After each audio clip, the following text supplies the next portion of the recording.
Hari Om. Hari Om.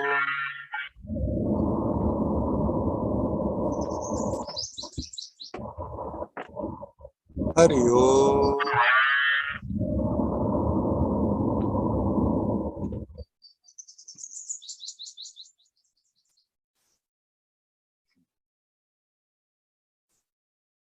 We got to mute, so there were all kinds of sounds. It's working now.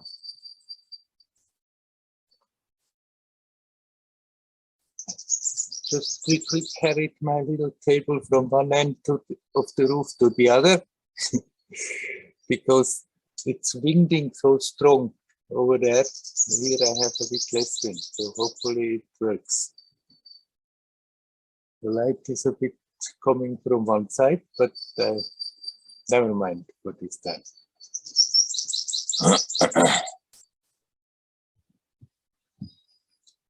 This week I heard one astrologer tell on YouTube there is a very special constellation coming up in February. It's good for quantum leaps externally and in our inner spiritual experience. Well, I don't understand anything about astrology. I don't know what it means, if this planet is here or there, what the relationship in between. But anyhow, it's a good inspiration to think we have favorable constellation. It makes sense always to remember your own divinity. Now, according to this man, if you do that in this time period, you may have amazing breakthroughs, amazing quantum leaps. So, whether this is going to happen or not, I don't know, but it's a good advice to remember your own divinity. Instead of being worried about what is happening in the world, focus on your own divine nature. No matter what the constellation, this is always better. Not to get caught up in worries because there are difficult situations outside. When we catch ourselves doing so, instead of nourishing it, instead of supporting it, just bring the attention back here now. Become aware of that sense of presence. Open your heart to the incredible potential of it. And relax, relax. Well, according to this astrologer, if we do so in February, there's big chances of very special experiences, very special openings. And it should be so for the individual, and it should be so in this world story. Let's see what it brings.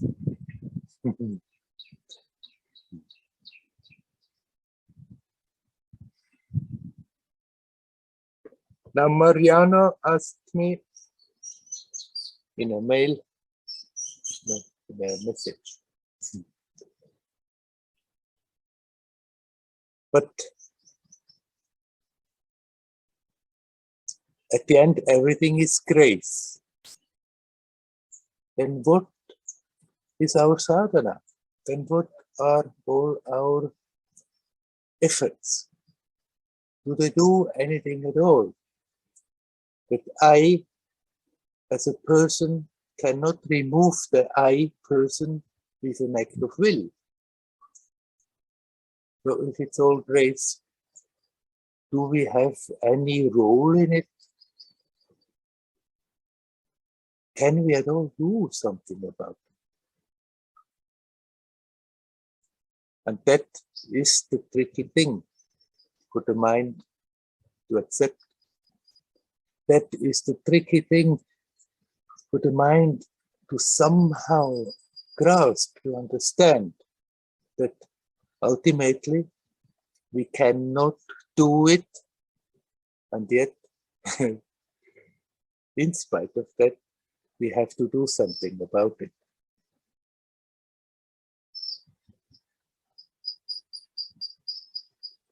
After all, grace is not something that we can define and say it's working like this, it's working like that. We can make pictures, we can indicate it. It's certainly a force that is there, and it's there everywhere, all the time, and yet sometimes it seems to fall into a special place, not as an act of any personal volition, but it seems to just happen. Now, then why should we do any spiritual practices? Then why should we make any efforts? We cannot force that divine grace, but what we can is prevent it from manifesting. And that we are doing lavishingly all the time by indulging into that me, I separate experience, by creating tensions in the mind, by keeping up obsessions. I want this, I want that.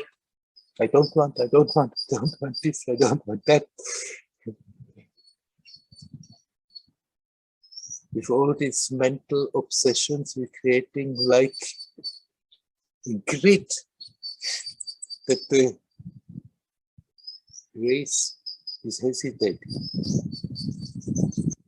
On the other hand, if we consciously open up, it's like an invitation. We cannot command grace. We cannot order the divine, now this has to happen. I cried a lot. Just made a fool out of myself. But what we can do is make ourselves available. And we make ourselves available by being open. And for that, Mariana, our efforts are very, very valid. The efforts are not there to reach something, to create something, to attain something. The efforts are becoming thoroughly aware what a tremendous effort we are making all the time to keep our world image up, to keep our experience of limitations up. It's a tremendous job that we are investing without being aware of it. And our effort, our conscious effort, is to become aware how much we are doing so, and then learn to detach from that, learn to let go. This is the invitation that we can give. Learning to be quiet, here now, and open. We can make an effort up to that first expression of that mystery of reality. And that first expression is the pure consciousness, the pure love, the pure energy. We can bring the attention back to that and relax and be open. That's as far as our efforts are making sense. We cannot make an effort to go beyond that. It's purely a matter of grace. But we can invite that grace by bringing the attention back to that, by making ourselves available. For if we are living in the usual personal life, we are not making ourselves available. Our attention is caught up with the petty concerns of the person that is always preventing grace from specially manifesting. So the two are not contradictions, that it's all a matter of grace, and yet we can do something about it. We can see how much we prevent it and learn not to do that anymore. In that way, make ourselves available that this grace can manifest.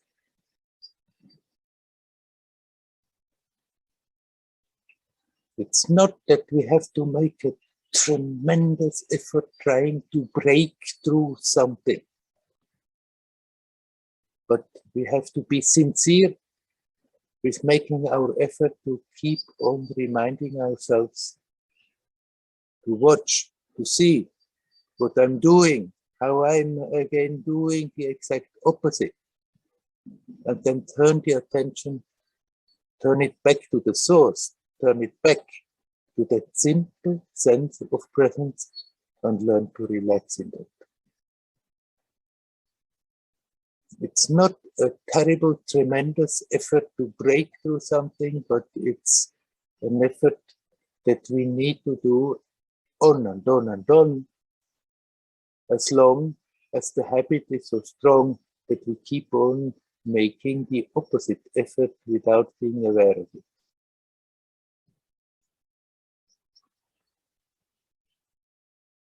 You mentioned also the will. I cannot do it with my personal will. We can sometimes use the will. Then when we become aware how much agitation is there, will fully for a moment control it, but then we have to relax and open up. The will comes in more that we keep going, that we don't give up, that we don't think, oh, I tried, nothing happened, so I can't do anything. That we just keep on consciously making ourselves available. There the will comes in, that we don't give up. Otherwise, it's more for a moment, use the will, but then be here, be now, relax, be open.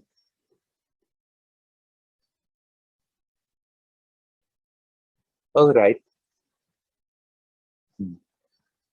I stop now just talking like this and ask, is there anyone who would like to come in? You're welcome to come in.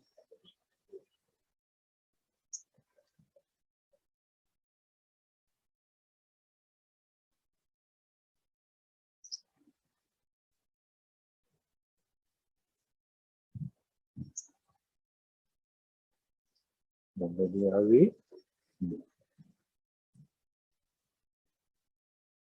26 people. Nobody wants to talk?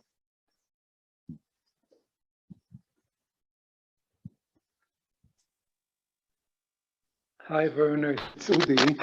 Hello, Woody. You are always the courageous one who comes in first. Okay. After what you have said, I had a question in my mind. No doubt that in my own world, there is something that I will call it achievement, motivation, things like that in the Western world. But can we make this movement more quiet, more humanity, more open, as you said, without using the bad things that we're usually attached to, things like achievements? Yeah. The key word you said is attached. I mean, if young people, they have ideas what they would like to do in their life, there's nothing wrong, as long as we are not obsessively attached to it. As long as we think, okay, after all, I have to do something, so I can as well use my time wisely in a direction that is interesting me, that I would like to achieve. That achievement works for external things. But if we are getting all attached to it, then we are getting all tense about it, and there is then no time and there is no space for getting deeper into one's own resources. So the important thing is, if somebody has a goal, wants to achieve something, that they do so, at the same time learn to be more relaxed and detached about it. And then you use the word yes.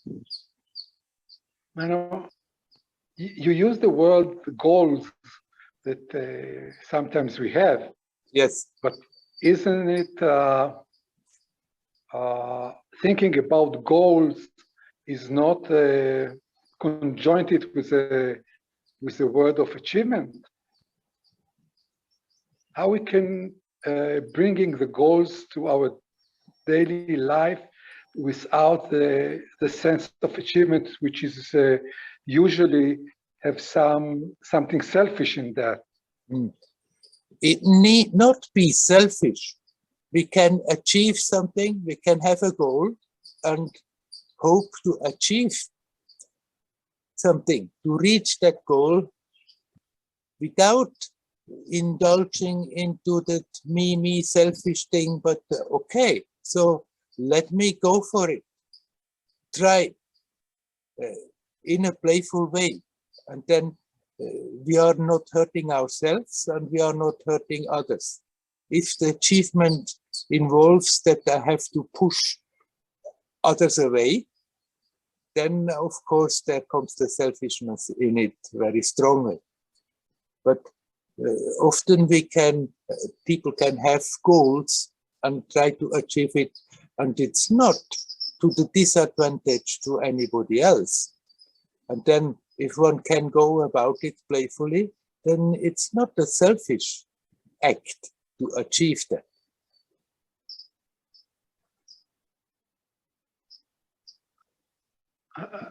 I get the sense of the big difference between reaching to the goal and making the way of achievement and effort toward that. I think there is something more soft and more thinking about everything, everybody, when we're using the word of to reach, and giving us the opportunity when we are in the here and now and in a quiet position, looking on this process of reaching. Yeah. I mean, for yourself, for your true nature, there's not really any reaching anything. It is here, it is now. And in order to open up to that, we have to learn to let go and relax in the now, in the timeless. At the same time, we can play our role on the relative level, and it may include that we have a goal, that we make an effort, and that we reach that goal. If we are not getting all obsessed and absorbed by it, then still more and more you may be capable of just being at ease, at peace, and then playfully go about it. Actually, then even in the external world, things start to happen much smoother and much easier. If we go about like this, then if you are all cramped up, I have to make a terrible effort. If we can learn to go about it with relaxedness, then there is another energy flowing there, and we become more efficient, not less efficient.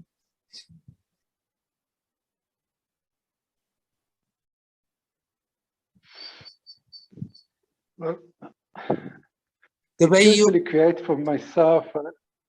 The way you are using the word achievement, obviously it's connected in the mind with tremendous personal input and being all absorbed by it, but we can change that mood of when we try to achieve something, that instead of going about it all cramped, I have to, we can go about it playfully in a relaxed way.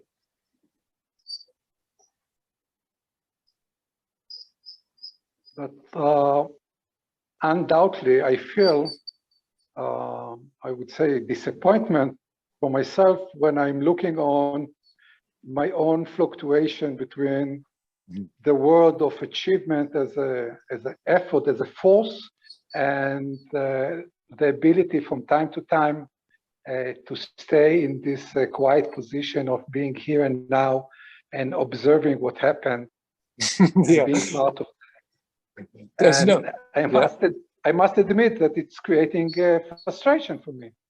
Yeah, but no need of being disappointed with yourself. Instead of being unhappy about the times when it's not flowing smoothly, be very happy about those times where you can relax and accept, oh, thank you for those moments of grace. And it will now gradually be easier and easier to bring that also on the relative level, on the level of achievement, on the level of struggle, that it stops to be such a terrible fluctuation. So don't focus on those times when it doesn't work. Okay, they are there. You can notice when it gets you, but at the same time, focus your attention on those moments where you feel at ease and in harmony. Being grateful about those instead of being disappointed about the other ones. And then gradually those moments are getting longer and can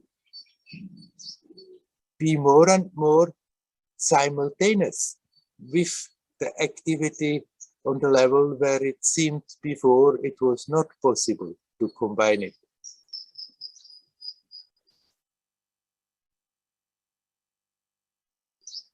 It reminds me many times that in the writing of Nisargadatta in his talk, when he speaks about when you find yourself a guru, he will help you to reflect this situation of duality and bring you back to where you want to be much more easier.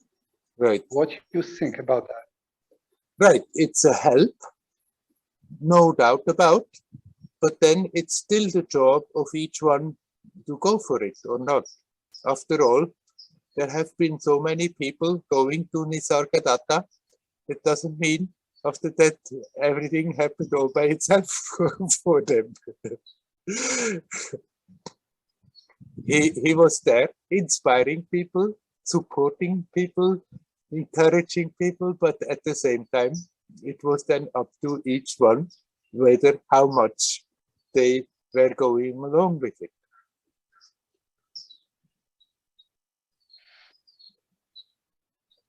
Such a connection is certainly a help, but nevertheless, we somehow have to do the job in spite of that.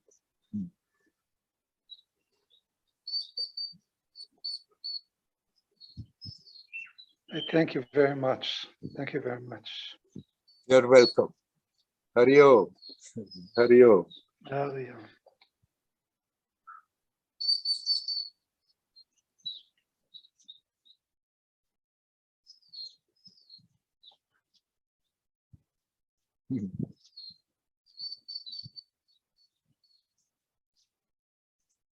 In the tradition, in the Indian tradition, many traditions, it's very looked at as very essential that somebody who is looking for truth finds the connection with a living guru.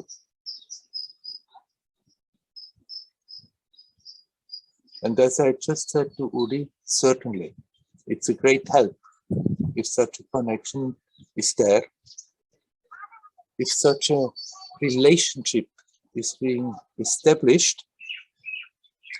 It can be a living guru, but it can be a guru who is not more in the body. Some people take here the mountain as guru. If that sincerity is there, it works. Then that connection helps to make the path smoother. But then sometimes people think, okay, one has just to go, find a guru, surrender to the guru, and then everything goes easy and smoothly. Well, the guru's job is to grab the disciples' attention again and again and bring it back to the source. And the process, how this is being done, can often be very, very unpleasant. It's not that everything is going just smooth if one is in connection with a living master. We don't have to run and hunt for a guru. The ultimate guru, the ultimate teacher is your own self. The guru's job, the external teacher's job, is to keep on grabbing the attention of the disciple, show him or her how to bring it back. Make the disciple more and more aware that what you are seeing in the guru is also there in yourself. It's not that the guru is essentially different and has something that eventually he may give to the disciple. Some gurus give all kinds of experiences, but the experiences are experiences. They come, they have a peak, they go. The guru's job is to somehow or other, again and again, bring it to the attention of the disciple. Look, it's already here. It's your own self. It has never been absent.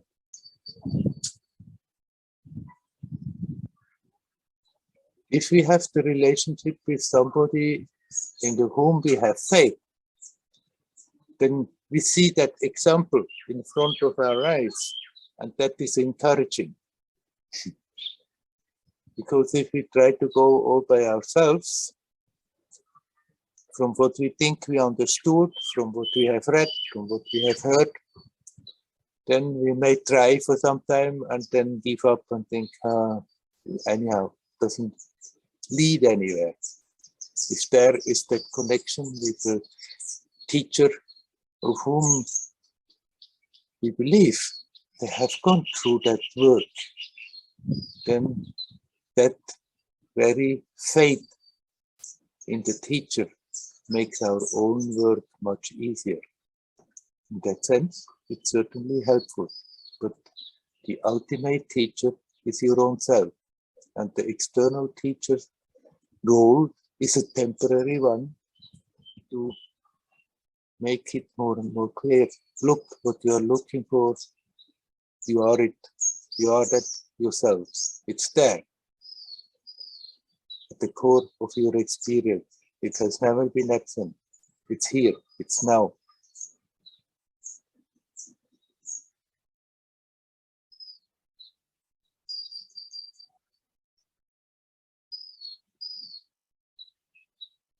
Nisargadatta was a very special guy.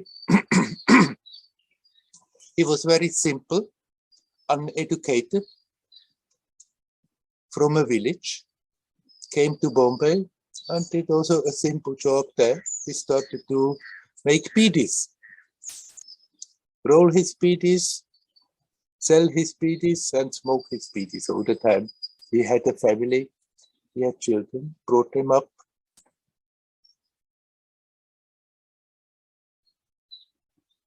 But he had that single pointedness when he wanted something. And then he met his guru. His guru gave him advice, and Nisargadatta simply didn't doubt. I mean, that is a rare ability. That one has that faith, that strong faith that Nisargadatta had in his guru. He thought, he cannot have any advantage telling me lies, so he simply believed what his guru told him. And that has helped him to go relatively smoothly within very short time through his sadhana until he found himself and his experience very much transformed.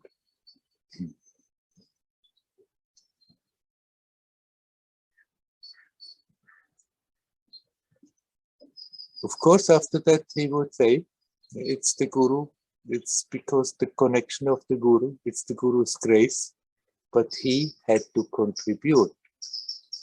That innocent, childlike faith that he was capable of having, that in itself was already a manifestation of grace.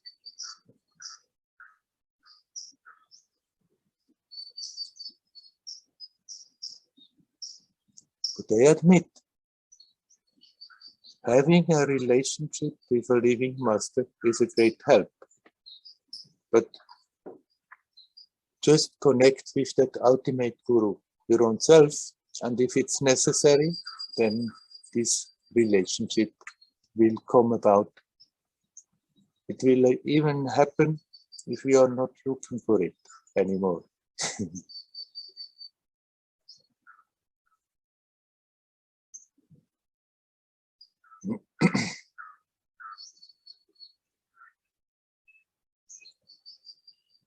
Is there anybody else who would like to come in? Please come.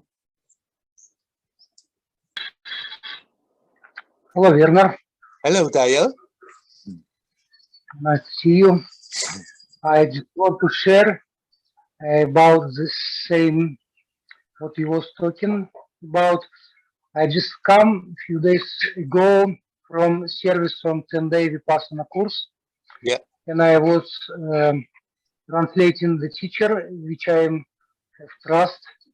And I find out it's very helpful to me meditating and same time serving, because it's much easier, not sitting all the time, but sitting and working, sitting and working. Yeah. So I was very satisfied with it and feeling the energy of Dhamma from the teacher and from the course itself. It was more than 100 people. So, but at the end, I was a bit frustrated because some people escape because it's a difficult course and they don't want to stay one day more. So, and now I come at home and I feel it's not so easy to meditate alone as it was with a teacher and during a special environment of the course. Yeah. So what he was talking now, yeah, I have to connect with myself anyway. But anyway, it was very supportive. I was very happy with this chance to do that. Right. But that shouldn't discourage you to go on by yourself. I mean, you don't have to keep up that same intensity like in the retreat. Then use the strength you have gotten there from the support with the teacher and with the group to continue in your own pace, in your own way. And even if it's not as easy as it was there, then you can accept, all right, energetically, it's different in that environment. That gives you a lot of support. But after all, you have been doing this for a long time now. It's also possible to do it at home, even if you feel a bit different about it. Yes, I understand. I should try. Yeah, I should keep on working on myself. Yes. Great. Okay, thank you. How long did your retreat go?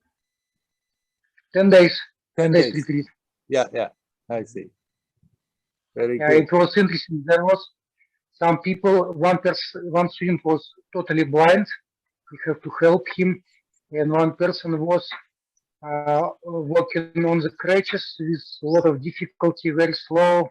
And it was inspiring to meditate more seriously because this body not so stable. We have to appreciate what we have. Yeah, right. So it was very good. Nice. Okay, nice to see you, Werner. Continue like this, huh? Yes, I would like to come more next time. I feel it's more efficient to me than meditate 10 days, more efficient surf and meditate than only meditating. It's tension building on and a lot of thoughts. But surfing, I keep myself busy and meditate with with pleasure. Just meditate after service. It's much easier. Much good for me. Very good. Okay. Thank you for your contribution. Hari Om.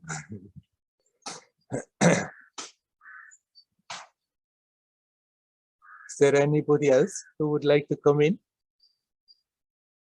You're welcome.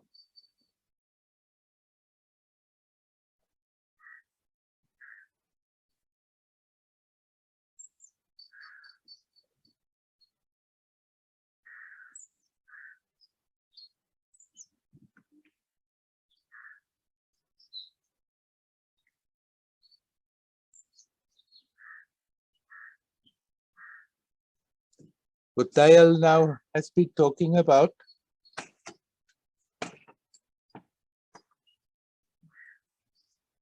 of course, if one makes retreats like this, there is a greater intensity. And for somebody who likes to do so, this can be very helpful. But then it's not for many people to just go on and on and on and on in such an environment, in such an intensity.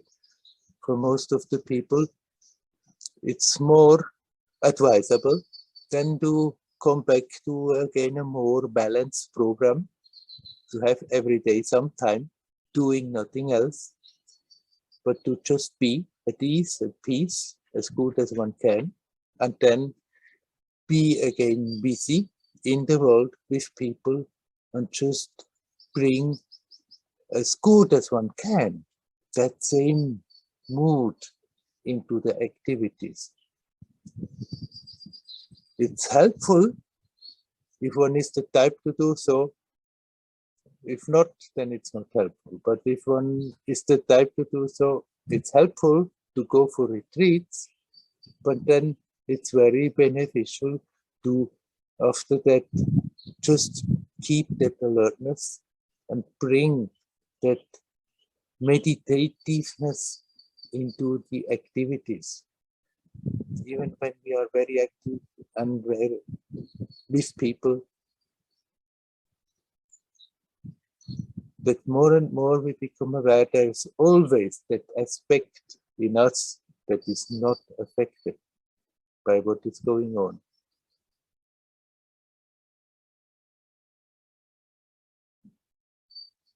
All right. Is there anybody else who would like to come in? Please come. Hello? Can you hear me? Hello, Werner? Yes, Hello. I can hear you. Hello, Lalita. Hello. Yeah, I have one question. What you have said about the relationship with the guru. Yes. I mean, this is a very special case with Nisargadatta.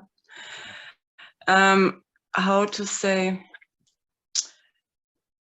I have the feeling that, I don't know, in the time of Ramana or before, there were really gurus.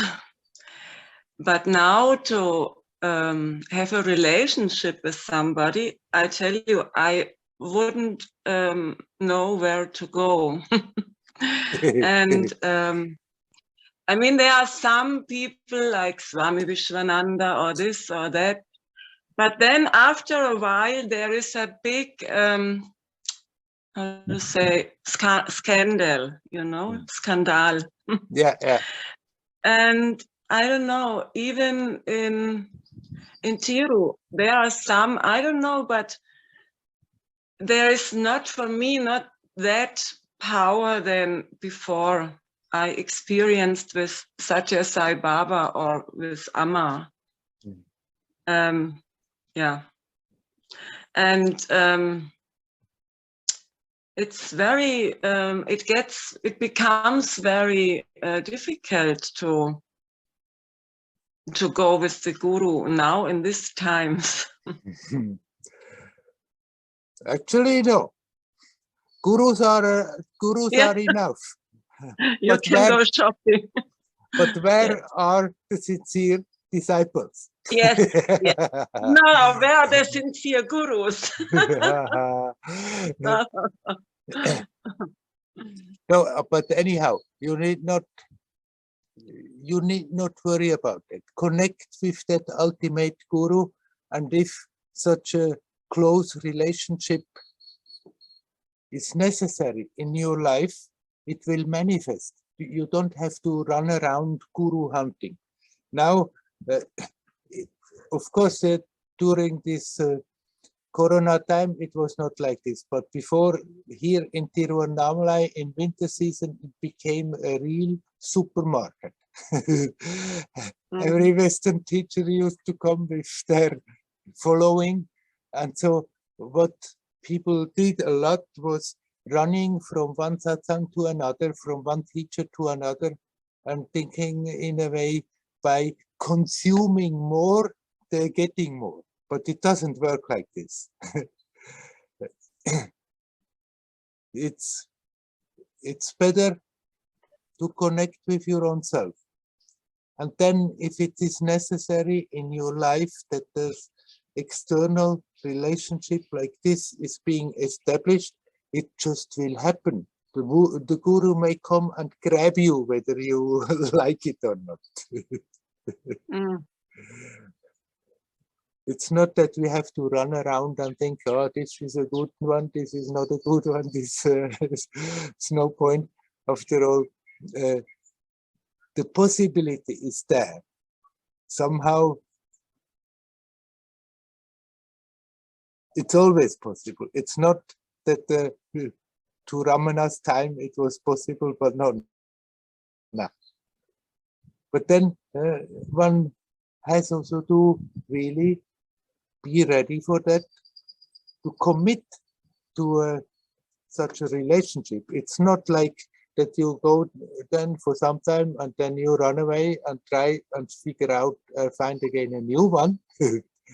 But that that business is basically done only once. And if, like Nisargadatta, he didn't see his teacher for very long, over 1 year. Once in a while, his teacher came to Bombay, and then he would attend his satsangs when he was there. But then after 1 year, his guru left his body, and Nisargadatta just was left with that subtle connection that didn't deter him. He just connected equally much with his guru, even if he couldn't see him physically. And his faith was so strong that he just went on. And within 3 years, he found himself totally transformed. I mean, he was a one of a kind.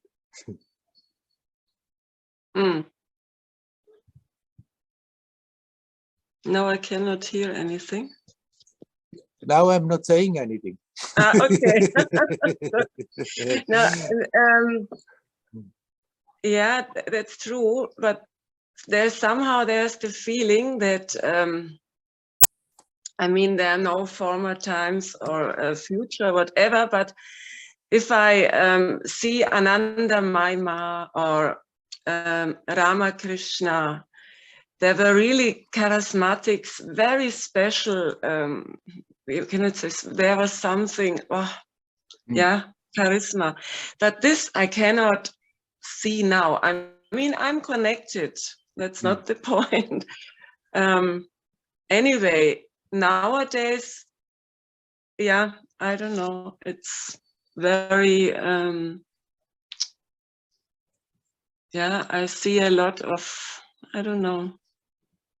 I cannot tell it in English, but I think you understand what I mean. Yes, but that you need not think like this. There have been, at that time, great beings. There are also great beings now. Yeah, okay. Yeah.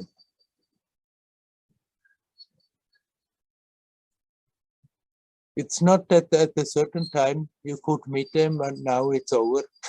They are still there. There have always been great beings in this world. Some are more in public and some are less in public. You may not find them on the road necessarily. Yeah. Yeah.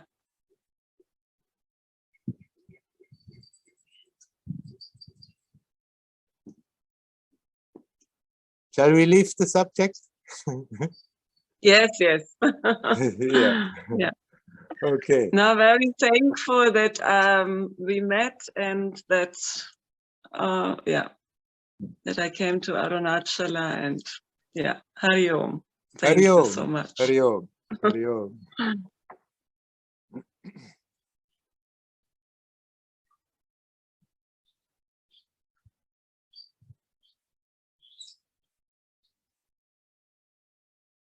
Is there anybody else who would like to come in?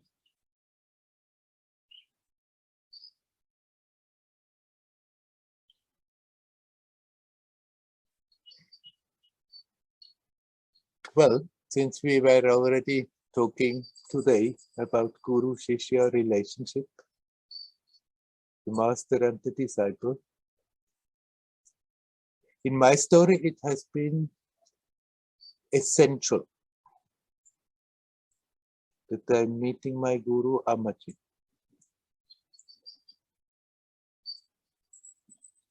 Of course, my story is my story, and for others, it functions differently. It has been very important. I was so mad in my head about wanting something, and she masterfully somehow saw my situation and helped me, guiding me the way I could go about it. And if I hadn't had that encouragement and that support, I couldn't have just stuck it out in the same way. It has been very helpful. It has been essential up to a certain point. And then it was time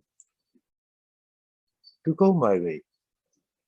But looking back, I wouldn't be here where I am. I wouldn't be talking like this if I hadn't had that close relationship.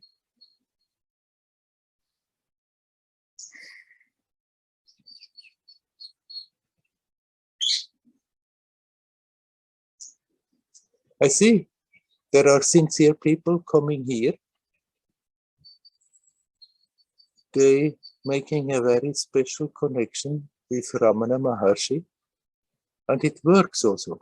It's not that the Guru has to be physically manifest.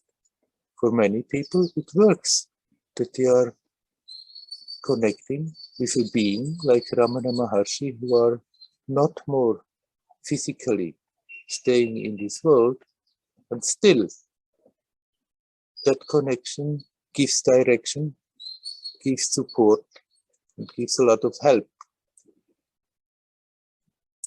It needs more, even more alertness.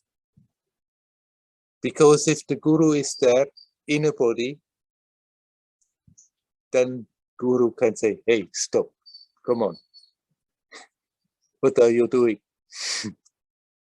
Where are you going again? Bring the disciple back on the right track.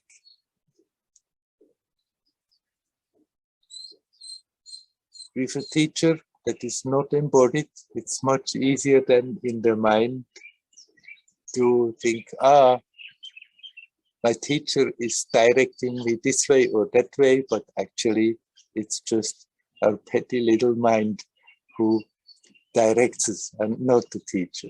So it needs more alertness even. It needs the sincerity, a real longing for truth, and then also a disembodied teacher can really help. Can help in other ways than the embodied teacher, but it is totally valid and possible to have also a relationship with a guru that is not in the body.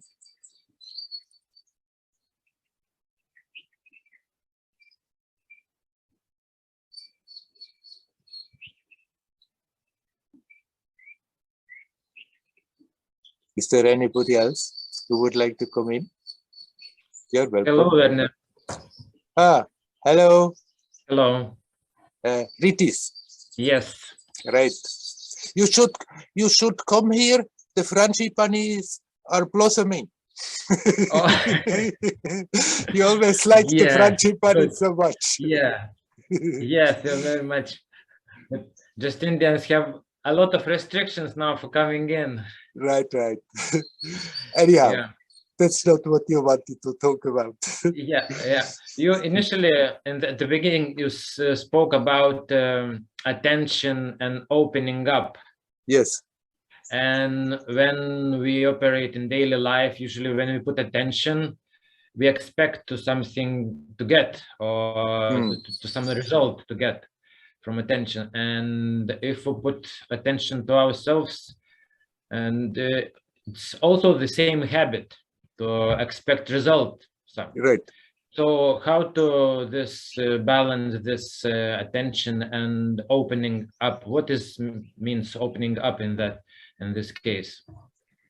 It means that we learn when we consciously connect more and more, let these habits you are talking about go, and learn to relax in that awareness of the connection, instead of connecting and then always thinking, and now what is happening, what comes out of it, what am I gaining? But just be aware of that sense of presence and relax. And when the mind comes and starts to spin and start to imagine what should come out of it, then you see also that and say, okay, this is the old mental habit, and just come back again. That more and more you can just be in that and relax in that. And that relaxing is opening all by itself. We create an obstacle. It's like we are closing down by going on, always making everything into a business, even our spiritual attempts that I'm doing that much and I want that out of it. And yeah, when we say that, then we can let it go. And that very letting it go is opening.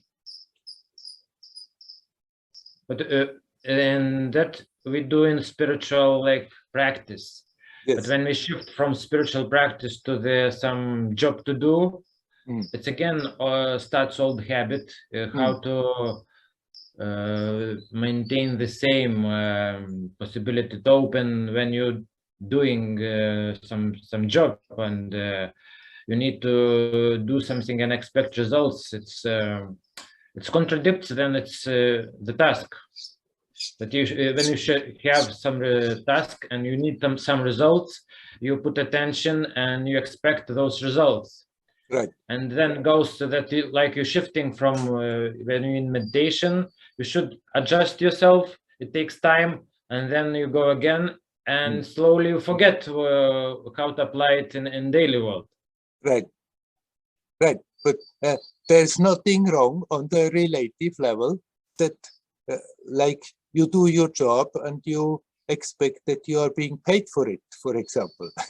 Yeah. you invest energy into a project and you hope that a good result comes out of it.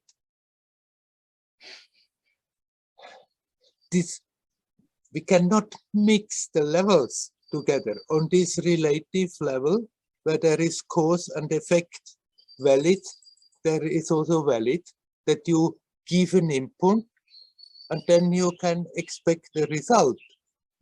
As long as we are not getting totally obsessed by it, that our well-being is dependent, that if the result is not coming according to our expectations, and then if it makes us all miserable and unhappy, then of course there also we have to detach. But if you can go the way externally, you give your input, you put energy into something, you expect the result, but then at the same time have the openness. It may work out, it may not work out, then it's not a problem, and it will not disturb you in your inner peace. But if result is not achieved, then it's disappointment and emotional down, and then then you do not want to go again for the same result because it's not achievable, and somehow it restricts movement of energy.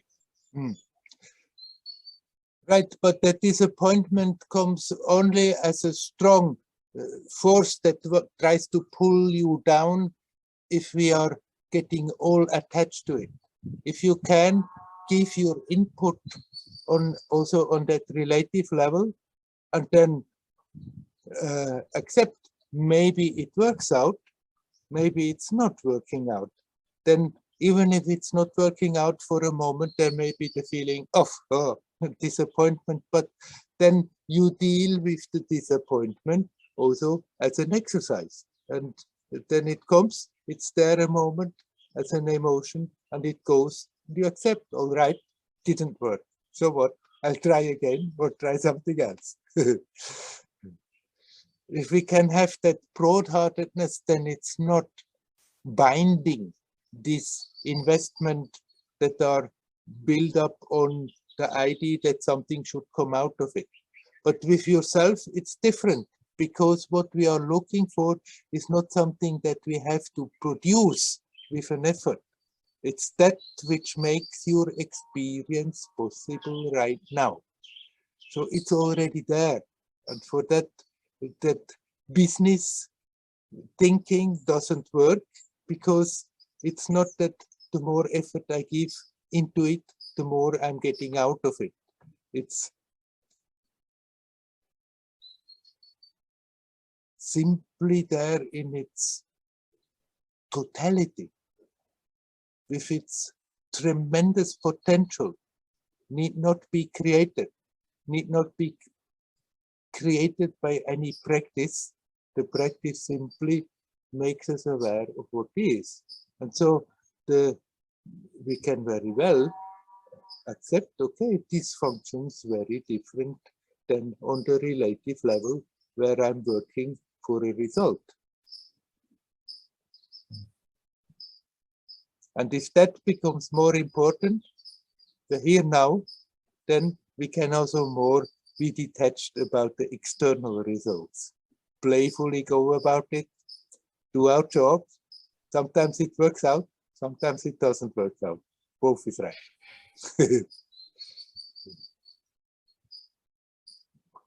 It's sometimes difficult when it comes to the negative emotions. Yes. To move forward. Yes. Then it depends how we deal with negative emotions. They are bound to come. Sometimes negative emotion comes, but then we can hook into the story that brought about the negative emotions and make them bigger or bigger and bigger and bigger. Mm-hmm.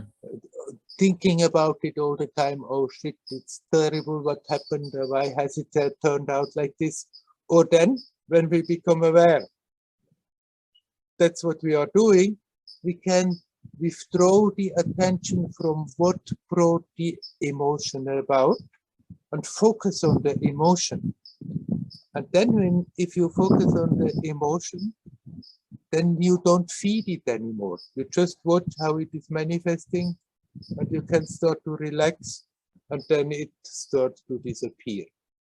It's only when we keep on feeding an emotion that it sticks around and it becomes worse and worse and we suffer. They are bound to come. Sometimes things work out happy, sometimes things work not out. For a moment there is a negative emotion, but then if we accept the negative emotion, deal with it and let it go, it's not creating a problem. Okay. Okay. Thank you. You're welcome. Hari Om. Hari Om. Hari Om.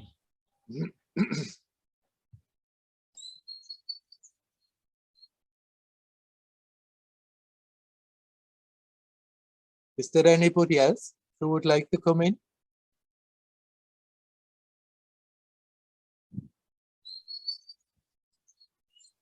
Hi, Werner. Hello. Do you hear me? Yes. Hi. Christina? Oh, Christina. Yes, right. Yes. From Geneva. I live in yeah, you remember. Funny. I'm friends with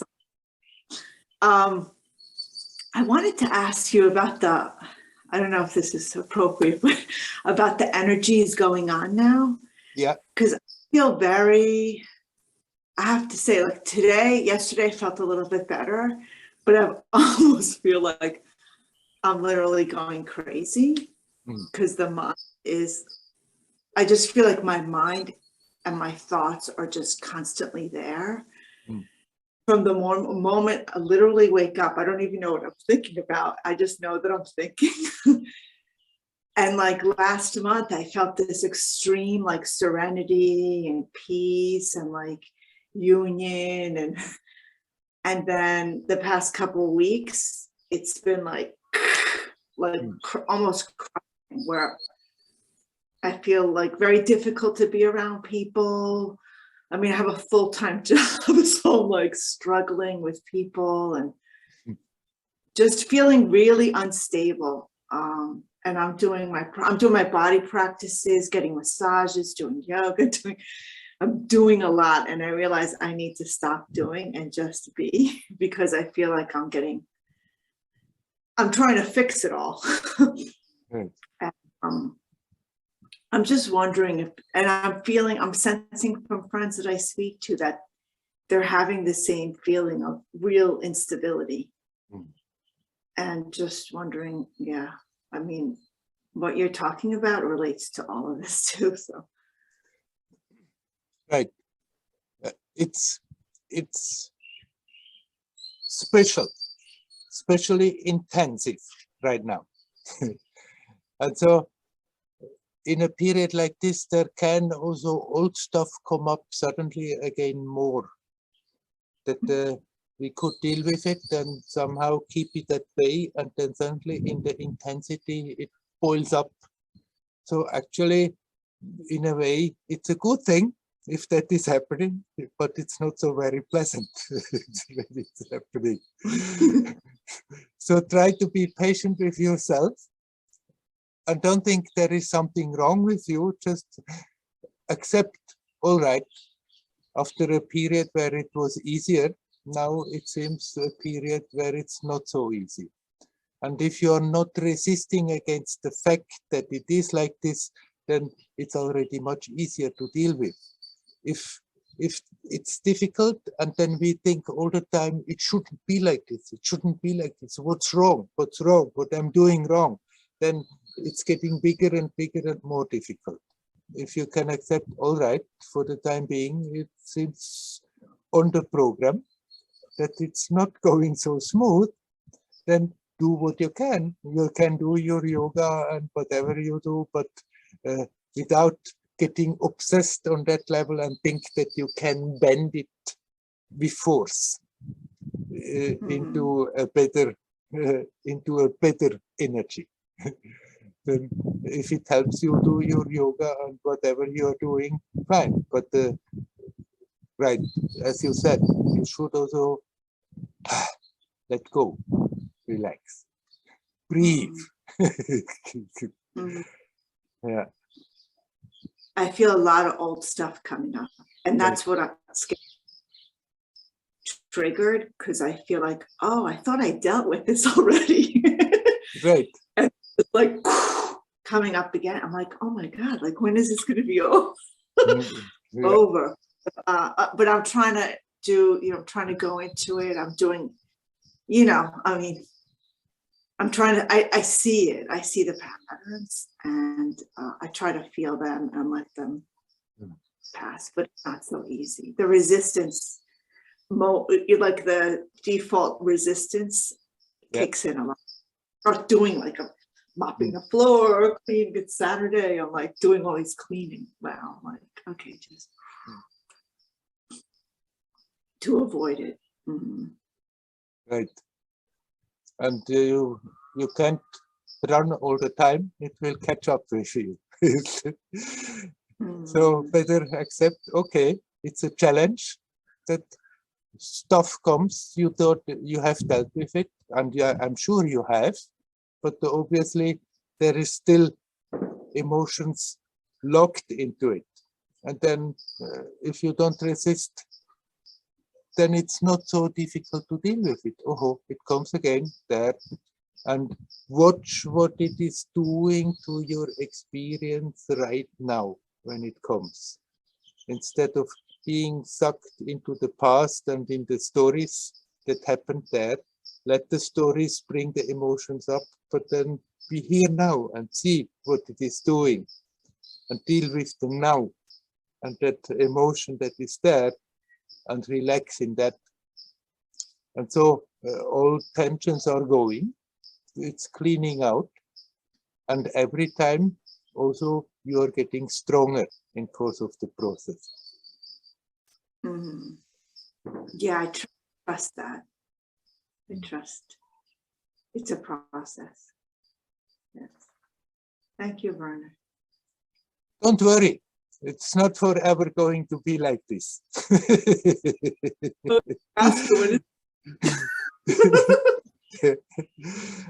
All right.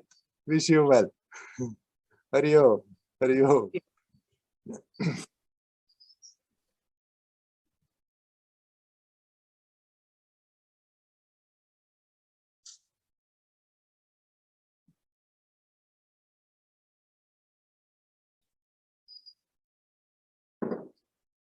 It seems that there is something energetically happening.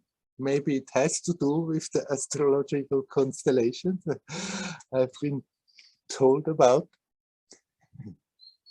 That old stuff is reactivated, has to come again. I was surprised. Suddenly in my body, I felt tensions coming up recently. Tensions, the type of I haven't felt since 30 years. At first I thought, what is that? But then, okay, let it come, deal with it and let it go. And then it makes you even lighter. Usually we become aware that there is still stuff that we are carrying along. When we get rid of it, then it feels lighter after that. So to whomever these kind of things are happening now, it is an intense period for such things. Don't get frightened by it. Okay? Often it's not so pleasant to deal with old stuff again, or with present stuff that is not easy to deal with.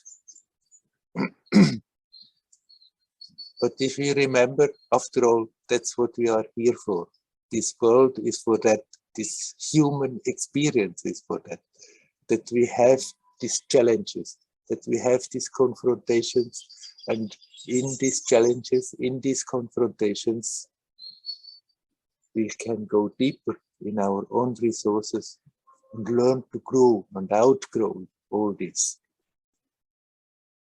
So it's the point of playing human for a lifetime.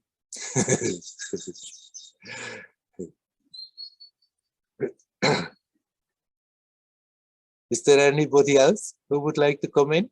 Please come.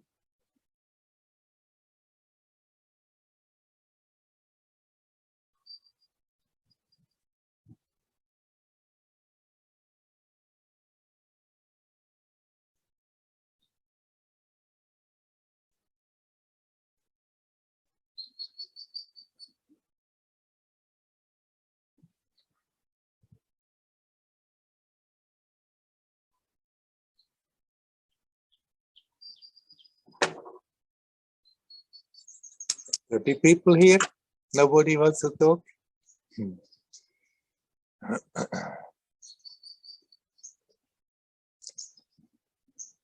Let's come back to the discussion with Ritis. Actually, it's an important point that, after all, on this relative level, we make an effort and we have usually the idea something should come out of it. And it's also nothing wrong, as long as it's in proportion, as long as we are not getting obsessed and make our well-being dependent on being successful, getting always the outcome that one wants. If that dependency is there, then we are asking for trouble. Because it's always like this. Sometimes things work out, sometimes they don't. Now, doing sadhana, doing spiritual practice, of course, the mind also will think, I do that, then I should feel better. And most of the time it is even like this. People do practice and feel better. But the point of the practice is, it's a crutch for the mind to help us to connect with the now. All the practices are for that. There may be very different practices, very different types of efforts people are making, doing all kinds of stuff for the sake of spirituality.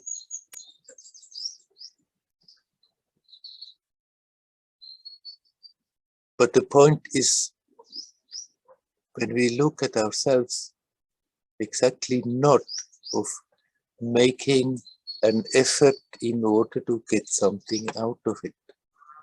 The point is that effort of the spiritual practice is a help that makes it easier to simply connect. That's the essence of all the practices.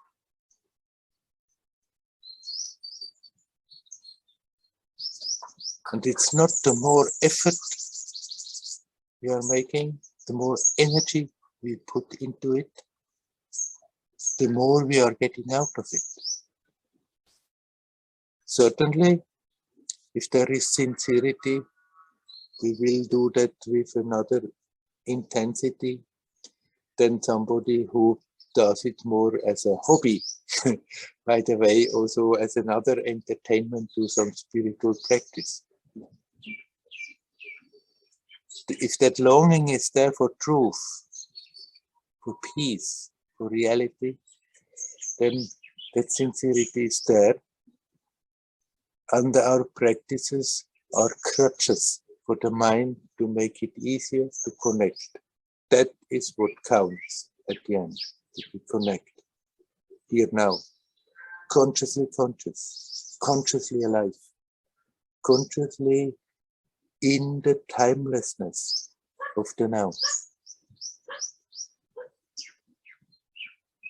It's not a business. It's not we have to do that much of practice, then we get that much of enlightenment out of it.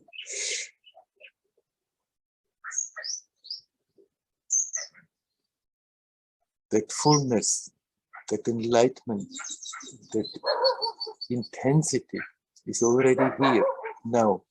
It's complete. We just have to become aware that it is there. And the energy we give into it is not in order to squeeze something out of it. The energy is simply to become aware how much energy we give to prevent it into the current. And then through consciously practicing, consciously connecting, we learn not to do that anymore. Spending energy to prevent our natural experience. Then, of course, on the way, all kinds of obstacles will come. And if we are peaceful, it's like the attention sinks deeper, and then it can happen. There we open again a box that has been locked in the deep in the subconscious, that needed our capacity to be more quiet, more peaceful in order to go deeper, just that it's at all possible that it comes to the surface. And then we have to deal with that again. Okay? We deal with it and let it go.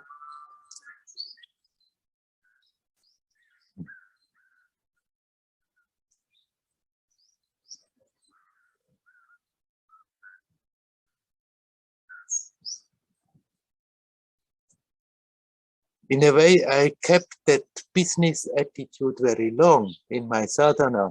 I have to sit, I have to sit, I have to meditate to gain something, to get somewhere.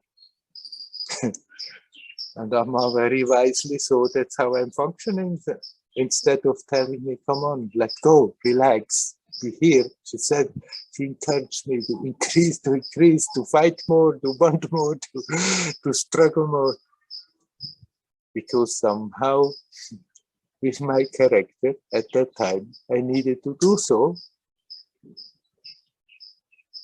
What counts in the end is not the effort being put into it, the effort trying to get somewhere, trying to break through, trying to transcend, trying. But through all this practice, with the help of the practice, that was a painful way to go about it, but still it helped me to connect with the now, timeless now. one can do that also in a much more playful, relaxed, joyous way. But if we have to fight, we can fight. At the end, we have to let go. In spite of it. Is it attention when we direct on ourselves? Now, when you were speaking, I felt like it's spreading more, like to this spreading out. Yes. Instead of if we have an object and directing attention as a beam, and like the flashlight. Right. Is it correct that when we direct attention to ourselves, we should let it spread out instead of fixating on some task? Right. It will happen by itself. Now, how we are going about it, people are different. And for some people, it's more attractive to, right from the beginning, have that sense of spreading out. Whereas others, they need strong concentration. But then if they really connect, it will start to spread out all by itself also. So we don't have to prevent that. Yeah, but concentration means that we should have an object on what to concentrate. Right, but you can also make your sense of presence in that object of concentration and it becomes subject. Okay. Okay. The yogic path is often making the attention quite narrow, like a knife, and cutting through stuff. But then touching the center of it, the yogi still has to relax and let it spread out. Or we can already, right from the beginning, go about it in a more relaxed way and just be at ease, at peace, and let that sense be expansive right from the beginning. As good as we can. Yeah. Okay, thank you. All right.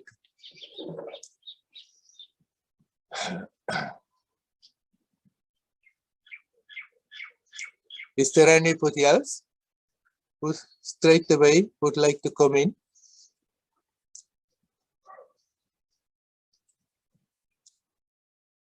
Then I think we leave it for today. Hari Om, Hari Om, Hari Om.